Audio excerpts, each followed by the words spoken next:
Relationship status. What about you? I have a pet. Mm-hmm. I have a pet, like a guy that acts like my dog. Oh wait, hold on. Oh, I thought you were joking. No, he sleeps on my floor on the dog bed.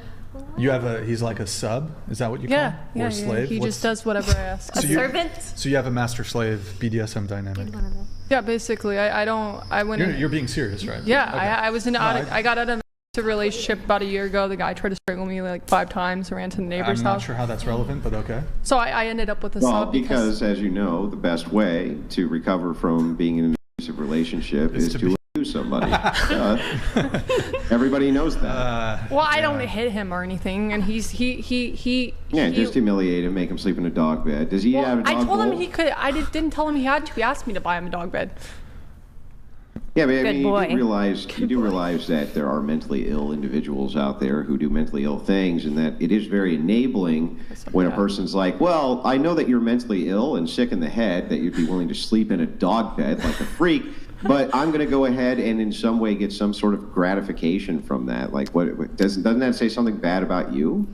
I didn't think about it, but I guess, I don't know. I take care of him financially. I pay all of his bills. Like, why? Because I don't know. She's the dom. She's the dom. I just enjoy the comfort. It's Do you peg him too? I don't think so. How would you would forget that, or how would you forget that? I tell him he's a good boy, though. Does he bark for you? He probably would if I asked him to. Is this around your this is child? Yeah, what kind of pet dynamic is this? Have you seen, this is like that. Have you seen that Office episode where they like went to Jan's house, like Michael and Jan's house, and like Jan had the whole bed. She walks in with the collar. He has the ottoman. That's kind of what it is, actually. And then there's like a what's it called? You know, at the edge of the bed, there's a ottoman. Ottoman. It was like an ottoman. He slept on the ottoman. Are you being 100% serious? Is it if there's a contract that says he consents to this? I mean, legally. Look, it is a BDSM relationship. I suppose. Yeah, I mean, I'm sure if a man, for instance, were to have some type of contract with a woman that it was okay for him to, well, I don't know, smack her around whenever he felt like it, you would still consider that to be abusive, even though it was contractual, right? I looked it up by law. It's technically, if it's consensual by a contract, you're okay.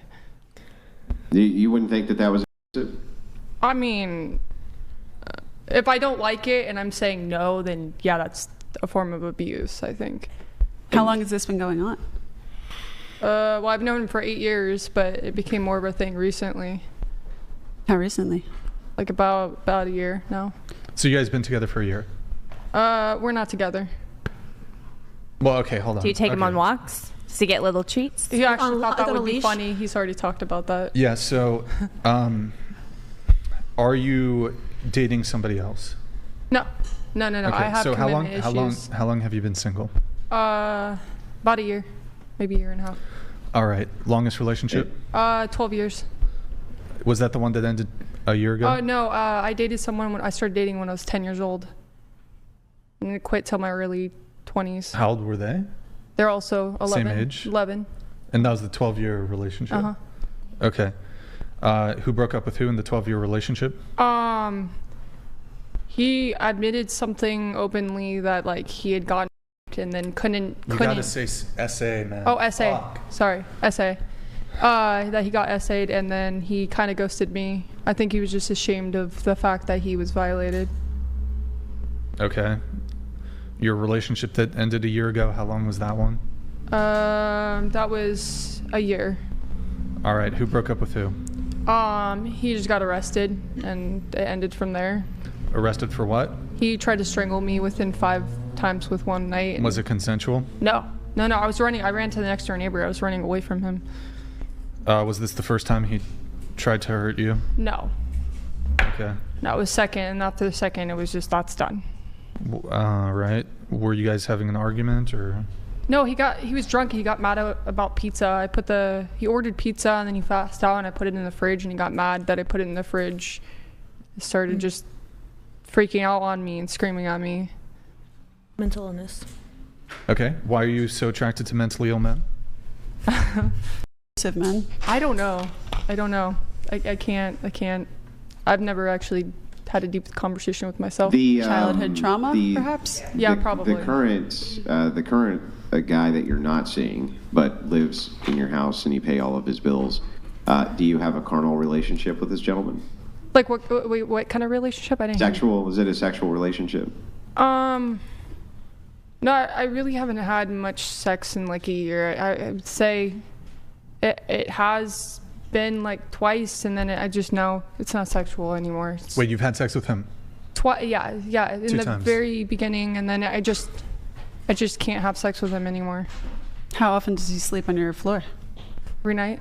Oh, every night he comes over and sleeps. Oh, he lives in your house? He doesn't leave my house. Does he do your chores? Yes. Can you just break down like everything he does for you? Holds my jacket. If I have girlfriends, he holds their jackets and purses. If I need him to walk to the grocery store, he will. If I get sick, he'll take care of me. If he gets sick, I take care of him. Yeah, everything. Any house chore I need done, he'll get done for me. Okay. He just doesn't drive. Does he wear anything? And is he older than you? Yeah, he's 30. Yeah. Okay. So the couple of quick questions. I'm just curious about if you think about what is mentally stable, right, or somebody who's not mentally ill, would you see it as a sign of perhaps abnormality? A man who is willing to sleep on the ground in a dog bed and be ordered about by a person who owned the place to the point where they would stand there as a coat rack or have endless demands put on them, which are essentially dehumanizing. What is that? Will you repeat that first part of the sentence, please? Yeah, would you consider that mentally stable? Graffito Tact donated $200. Girls, do men expect extremely kinky / weird stuff in bed due to corn becoming more extreme? Can you give examples? Have you ever had to break up because a sex act a guy wanted was too crazy for you? We'll come right back to that, Graffito. Go ahead, Andrew. Yeah, sure. I'm just wondering, do you consider that to be mentally stable behavior? I don't think he's mentally stable at all. I definitely know he's not mentally stable, but he's not capable of taking care of himself. I've tried to help him get his driver's license. I've tried to help him get. I mean, are you a psychologist? No. I mean, so you can't make a diagnosis. I guess you're right. I can't. But he doesn't. About whether or not, hang on. About whether or not a person can take care of themselves, and even if he couldn't, and I'll just grant to you that he couldn't, wouldn't you then defer that to professionals who could assist him so that he could take care of himself rather than exploiting a mentally ill person, making them sleep on the floor like a dog? How is that not monstrous? I guess I thought because it's consensual and he wants to be next to me all the time. I didn't think it was. Is it consensual? If a mentally ill person gives consent, are they really giving consent? He wasn't diagnosed as mentally ill, so I mean, I don't know.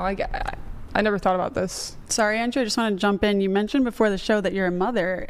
If you have a mentally ill person that you acknowledge is mentally ill living in your home, how are you feel safe with your child around him? Why are you exposing your child to that? My daughter loves him, and he's really good with my daughter too. But you just said that he's mentally ill. Well, I don't know what you guys considered mental ill. He can take care of himself. He's good with kids. Would bark like dog if requested, stands as coat rack for you, sleeps on the floor like a dog, is treated as a pet by you, by your admission. But he's still a human. I think that a person who would be willing to do that sounds like they have some screws loose. Yeah. Mm-hmm. Yeah, but he's not he has a good heart. He's not a bad person. I'm not blaming him. Yeah. I don't think he's bad. I don't think that the person here who's completely unwell is the bad person. She asked about my kid, and if he was a bad person, of course he wouldn't be around my kid. But he's not a bad person. He's actually really good with people. But what do you think that is not sending some sort of message or teaching your, you said it was a daughter, I believe? Well, he doesn't do that. If my kid is there, I sure co-parent with my sister. So if my sister gives me, we share custody, if my daughter's there, he doesn't do that around my daughter. No, not only that, but do you not think that it's confusing your daughter to see her mother in a relationship with a man who's a doormat for her instead of a loving monogamous relationship, or even not a monogamous relationship, but a real partner? You have a point. She kind of I guess so, yeah, because she's dominant too. She kind of tells him what to do, and Yeah, no, there's a point there, yeah. Because like the father figure in your life, or at least whoever that is, maybe the stepdad, the dad who stepped up, whatever it might be in people's situations, I know that for women that really determines a lot about the future relationships that they engage in and what they expect for themselves and what they think they deserve. Like, shout out to my dad who would warm the car up every single morning before school when I was a kid. Like, do you not want better for your daughter than this? Don't you think you deserve a real partner in life who... I think I'm just scared of men because I went through a year ago and I've known him for 8 years. So it's easy to be close to someone you're comfortable with and get used again. Have you ever thought of conquering that fear and like, I don't know, CBT therapy or something like that to really move past it instead of just have a man... I'm trying to go to therapy, but every time I try to get therapy, it seems like there's always an issue trying to get a therapist to help with something. So I've definitely reached out to people. I've definitely asked for help, but like it seems like there's always like a insurance problem. If I get that fixed, there's another issue. Like, well, have you thought about the idea that perhaps you're just a horrible person? Have you perhaps reconciled the fact that you could just be a f***ing awful person who likes to do damage to men? No, because I've had boyfriends say I'm a wonderful girlfriend. Like, I've had boyfriends... When you make them sleep on the floor? No, and make them act as a coat rack for your friends? So you can demean them? Technically, he's not my boyfriend, but when I've had boyfriends, I've cleaned their dishes, taken care of their dog, walked their dog. I've also been the one that takes care of all their stuff while they're paying the financial bills, and I just sit there and I take care of them. You know, I think that there's an overemphasis often on the idea of therapy, therapists, and the fact that you need a mental health professional to come in. I think that the first step, honestly, is where's the common sense here? Like, I don't actually even understand. Like, where's the common sense? This guy has the right to leave at any point. If you make a man sleep on the floor like a dog and then publicly proclaim that he's your pet, right? You might be a horrible person. Like, I don't know why you would need a psychologist. Well, he has the right to leave and go anywhere he wants. I don't.